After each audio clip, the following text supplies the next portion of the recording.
Welcome to the 2019 FloXC Podium Reveal Show. I am Gordon here with my co-host, Kevin Sully. Kevin, we're down to the final four teams. It is cross-country season at last. Gordon, very excited to unveil the top four men's and women's teams today. Yeah, looking at the overall rankings so far, we counted down from 25 to 5. What are your thoughts so far on just the field beyond the top four? Well, it's going to be another competitive year. I think there's a lot of teams outside the podium that I think can work their way in. As we know, these are just predictions, prognostications, and so much can change in the next couple months. Yeah, I mean, going through the rankings, there's some sleeper teams I'm starting to think about. Think about the BYU women; they look good. Notre Dame men, they're ranked 6th. So even though these are our top four preseason, the odds of all four of these teams being on the podium aren't really that strong because I would have to go 8 for 8, and that's kind of hard to do. It's cross-country. It's cross-country. Anything can happen. So let's start with the women's team. We know our final four teams. In no particular order, we have the defending champions, Colorado, the defending runner-ups, New Mexico, Arkansas, which finished outside the top 10, and we have NC State, which finished 13th. So we have two teams that kind of had off performances and two teams that went 1-2. So we're about to announce the order. First of all, what are your thoughts of these four teams? I mean, those would be my four as well, and I think you're right in dividing in those two groups. You have the two teams who ran really well last year. New Mexico was runner-up, but their coach Joe Franklin after that race was thrilled with how well they did. It just took an awesome day from Colorado to beat them.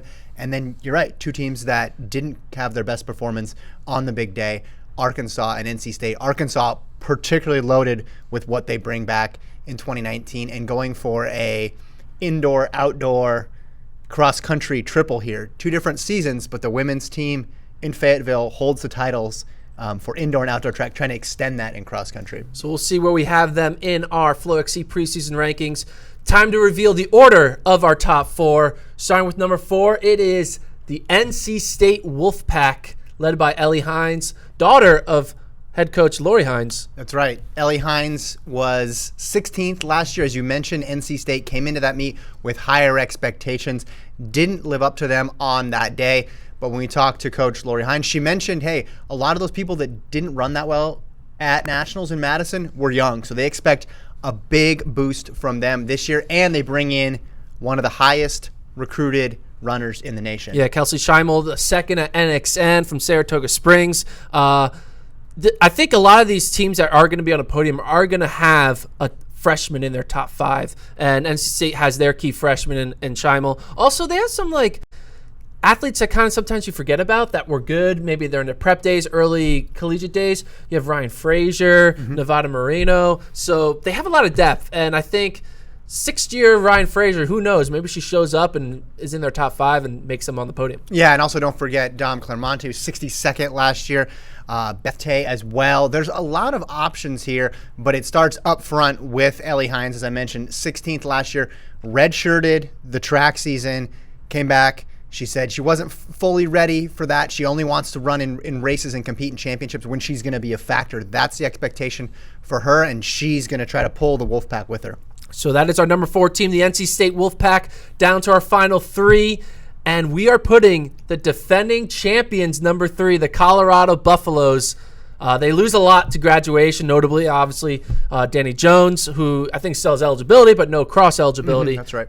Their top returner is Tabor Scholl, who finished 15th, but they bring in some new talent from different schools. Yeah, exactly. You're speaking, of course, of Rachel MacArthur coming from Villanova, Emily Venters coming from Boise State. It's going to be difficult to replace what they lost. Jones, Morley, 3 of the top 4 from last year's championship team gone. Mark Wetmore described him as being, quote, pretty cleaned out after last year. But this squad is still good. Scholl was so strong last year when it mattered. Venters, proven commodity from Boise State, a good program there. MacArthur. And look out for Sage Herta. Yes. Redshirted the outdoor season because of an academic load, just wanted more time to focus on studies. She could have won the NCAA 800 if she ran could have in the NCAA season. Probably would have. Yeah, awesome in the mid distances, but also really strong in cross country as well. They also have another good freshman here in Emily Covert. Yes, Emily Covert would be the one to watch. Looking at NC State with their Scheimel coming in, Culver could be a top 40 performer based on what she's done as a prep. So even though Colorado does use 3 of their top 4, it's Colorado. They're going to reload, and they're now in position to finish on the podium once again. Big X factor could be Madison Borman. Mark Wetmore said he hasn't figured out the right recipe to get her healthy yet. If he does figure that out, she could be big. Huge talent, All-American previously in the steeplechase. So Colorado, defending champs, dropping down 2 spots. But when you lose 3 of your 4, it kind of makes sense, right? Exactly. Still very respectable preseason ranking for the Colorado Buffaloes. Now down to our final 2, New Mexico and Arkansas. Who are we going to put 1? Who are we going to put 2? We'll put in New Mexico number 2. They are defending runner-ups. Mm-hmm. I feel like it's been the Kaladi and Kurgat show now for like 10 years. So it feels like. But the season got renewed on Netflix. Season got renewed. What are your thoughts on this New Mexico roster? Well, obviously, Kaladi is going to be a very, very low score for them. Individually, I think it's no stretch to say she's the overwhelming favorite to take home the title. And I say that knowing that the unpredictable happens all the time in cross country. After that, there's some question marks. Kurgat only 9th in the 10,000, but she has experience. She's won this race before. Adva Cohen, 4th in the steeple. She was New Mexico's 4th woman last year. She's going to have a weird schedule this year, going to the World Championships in Doha to steeplechase, representing Israel, and then coming back. Joe Franklin says that should work pretty well. He's more concerned just with the travel and going back and forth. But then we end up with the age-old New Mexico question of, what happens at the back half of that top 5? Who's going to fill in there? Who is going to step up to take them potentially from just a podium team to an NCAA champion? Who are some names we should be looking at in that 4 and 5 spot? So you have some who are returning that have been on the roster a year or 2. You have Hannah Nuttall, a Great Britain athlete who was in their top 7 last year. Alejandra Negron from Puerto Rico. I think she had kind of an off season this past year, but she was part of that team that won the national title in 2017. And then you have others like Sophie Eckel. But then you have some newer faces like Alex Harris, who I believe is coming from, I forget what school. She's transferred from, I think, Villanova. I could be wrong. But Olivia O'Keefe, who's a transfer from Washington.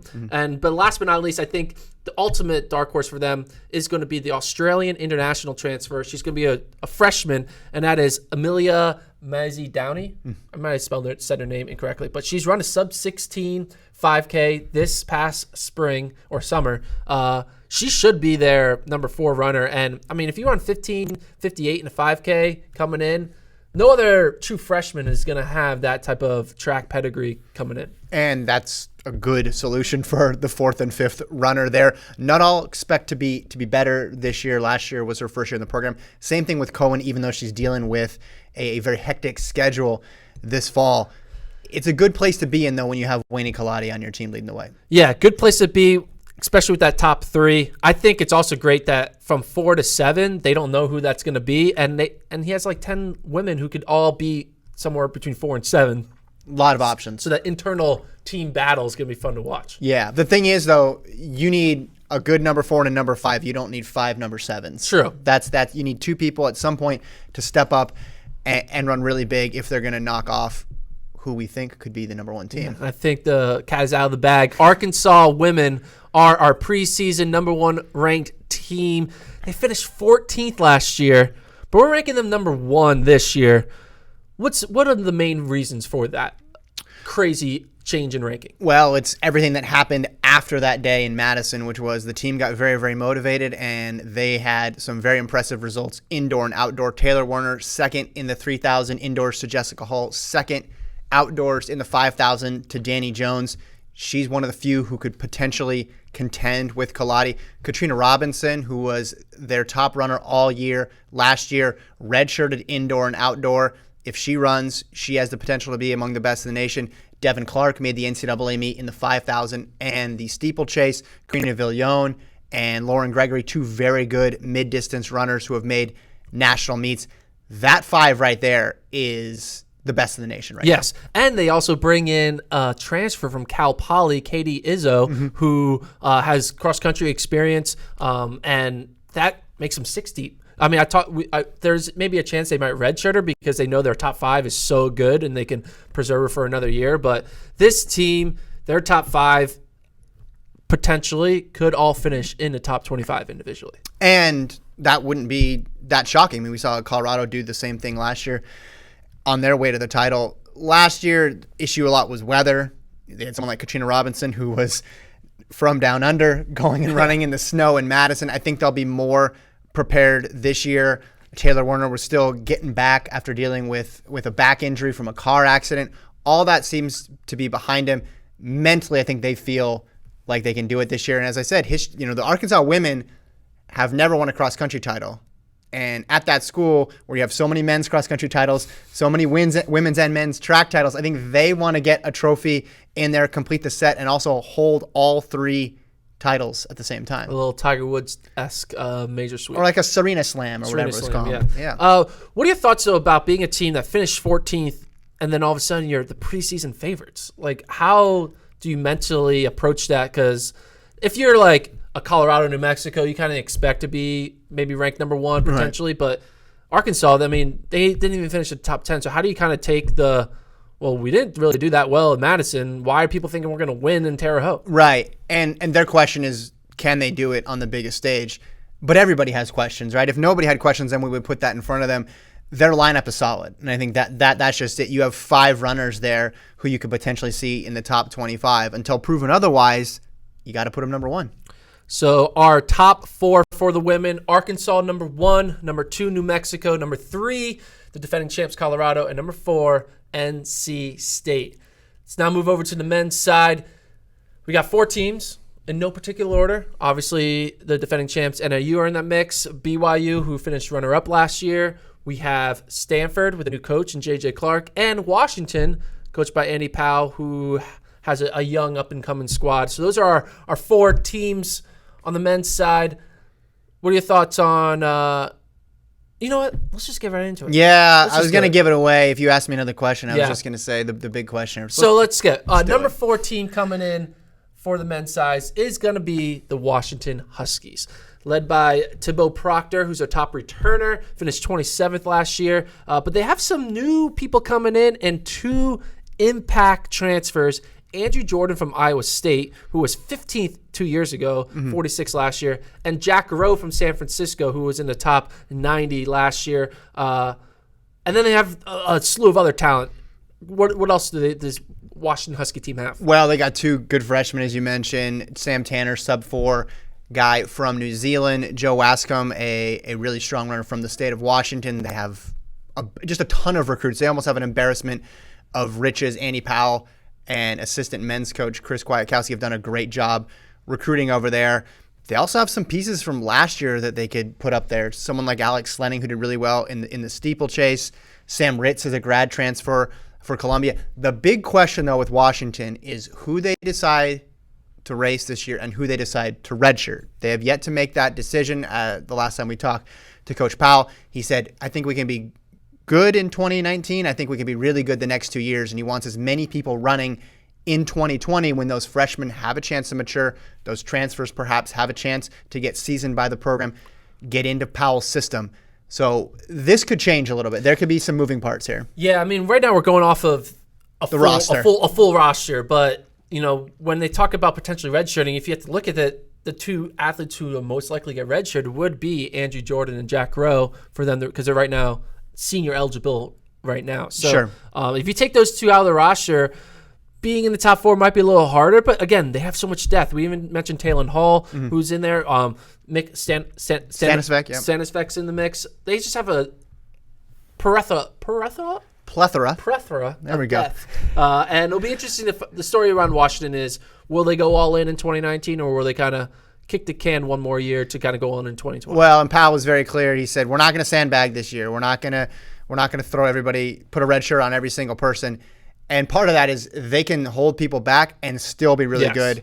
That's how deep this team is. But really good or potentially win good is exactly. And if you're what are you weighing? And if you're measuring the landscape of the rest of the teams this year, maybe that makes a decision easier for you one way or the other. Hey, do you think you actually have a shot at this year, or do you looking at who's going to be around next year and thinking 2020 might be the best time to get that title? All about 2020 up in the Seattle area. Moving on to our number 3 team, a team that's always been just so close but never got to the cusp in the title. We're ranking BYU Cougars number 3. They were runner-ups last year once again to NAU, they finished third 2 years ago. But BYU, it's a new era. They lose to graduation. Connor McMillan, Clayton Young, Rory Linkletter. They still don't have Casey Klinger back from Mission. So it's a kind of a new era away for these BYU Cougars. What are your thoughts on this roster? Still a lot of experience, though. Connor Mance, Clayton Shumway, Matt Owens, Dan Carney, Jacob Hessington. The names go on and on and on. It's a lot like last year's team where you have a lot of potential All-Americans. You also have somebody who could be up there for the individual title in Mance. Now, I'm interested to see, can they carry that momentum that they had from outdoors in that 10K? Remember, they put 6 men into the final, and then they had 3 in the top 4 at the NCAA final in Austin. A lot of those names graduated, but that had to feel good for them. That had to give them some positive momentum rolling into the summer. It's the same story last year for BYU. You have a lot of people. Their second 7 would be one of the best teams in the country, but do they have enough low sticks to get on the podium and to make a run at the top 2 teams? Yeah, looking at their roster again, it's a very typical BYU type roster. A lot of seniors, juniors. I am interested to see how Daniel Carney does. He was going to be part of that big. They had a big 4, I guess, last year. They would have had a big 5 if Daniel Carney was healthy. Right. He ran in the beginning of the season, but then pulled out, and now he's back for a 6th year of eligibility. So if Daniel Carney can be healthy, he's going to be that guy that you forget about. And he's like, oh, this guy can actually finish in the top 40. And that'll be the wild card for BYU to see if they can continue to be in the top 3 year in and year out. A couple other names to keep an eye on. Michael Ottenson. Keep an eye on him. Why? He's someone who emerged from that non-scholar, that walk-on group. I guess you could almost call them the junior varsity group. They have a big contingent there at BYU of guys who just want to run, and eventually 1 or 2 of them break through and can make their way on the team. So keep an eye on Ottenson. Also, Talon Franco, we saw him run really well in the track season, the 1500. In the 1500, yeah.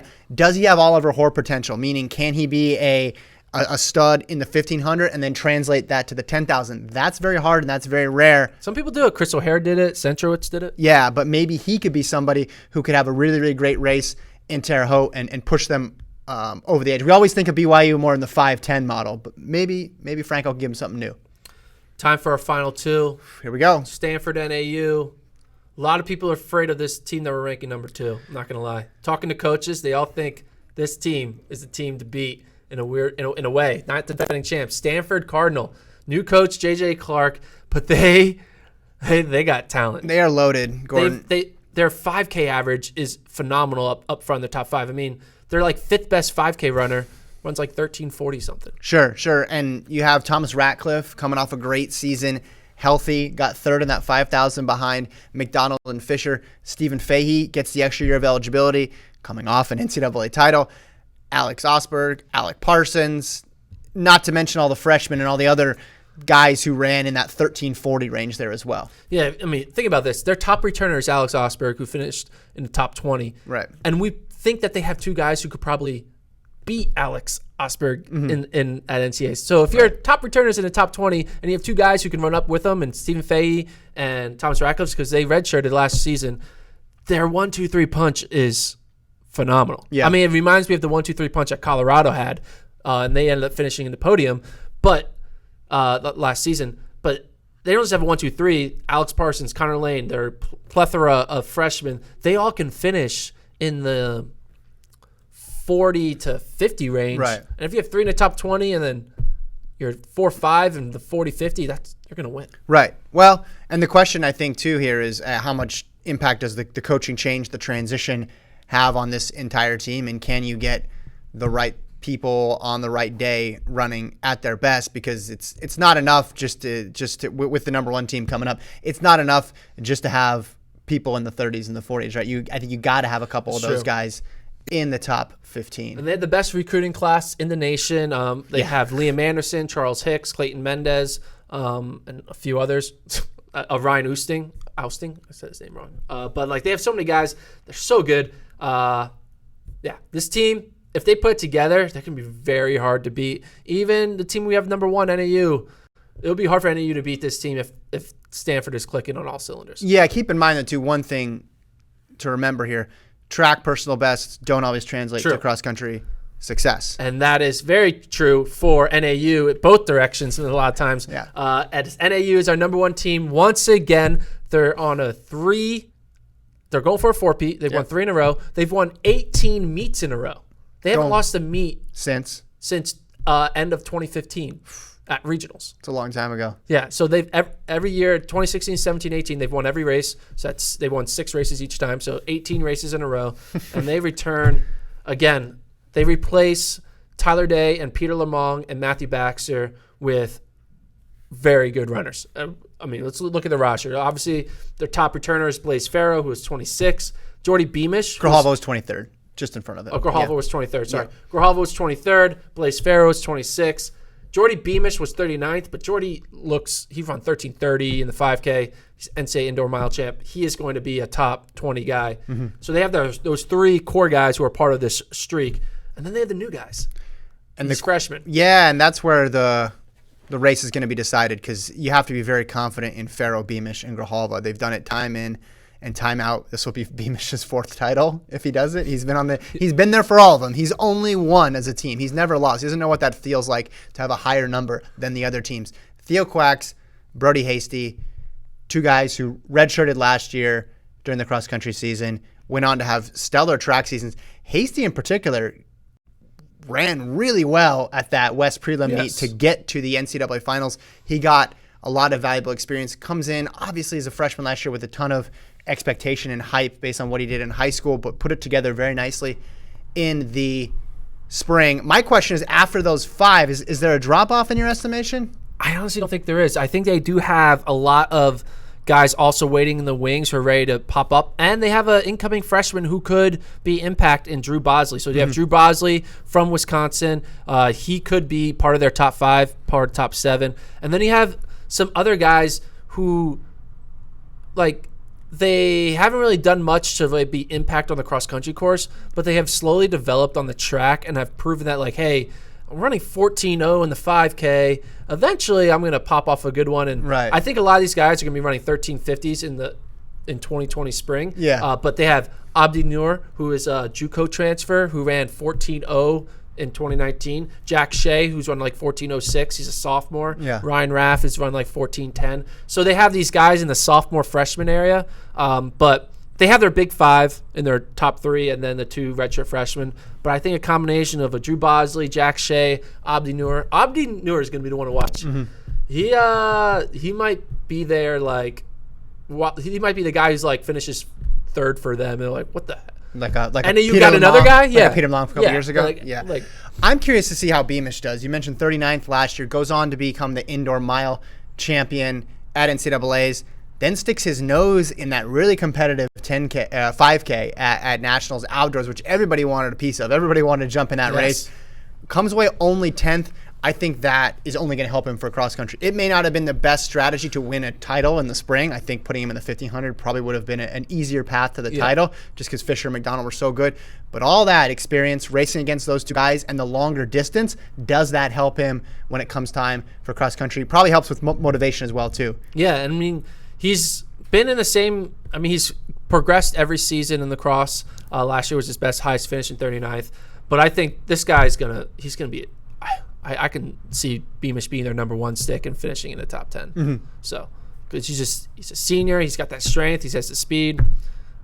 He's going what he did in the 5K, running 13:31. Right. So well, that's a tight group up front. I remember last year we were having similar conversations with Day, Baxter, Lamong, Grijalva, and we thought, well, what are they ever going to have a bad race? And the answer was not really. No, they didn't. So NAU once again staying on top as our preseason number 1.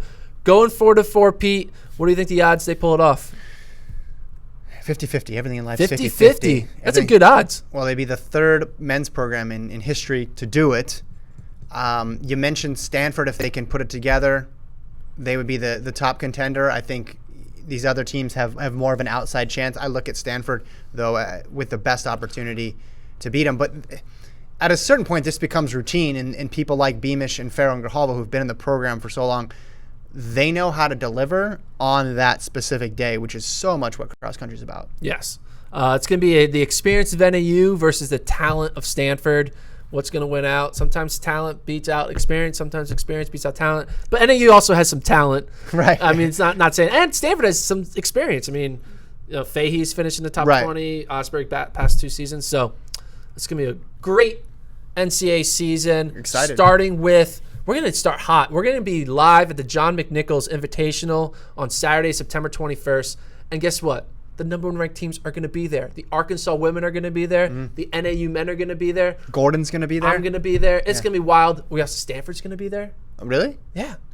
We're already going to see 1 versus 2. Here we go. Let's do it. Don't have to wait long. So watch a John McNichols Invitational live on FloTrack September 21st.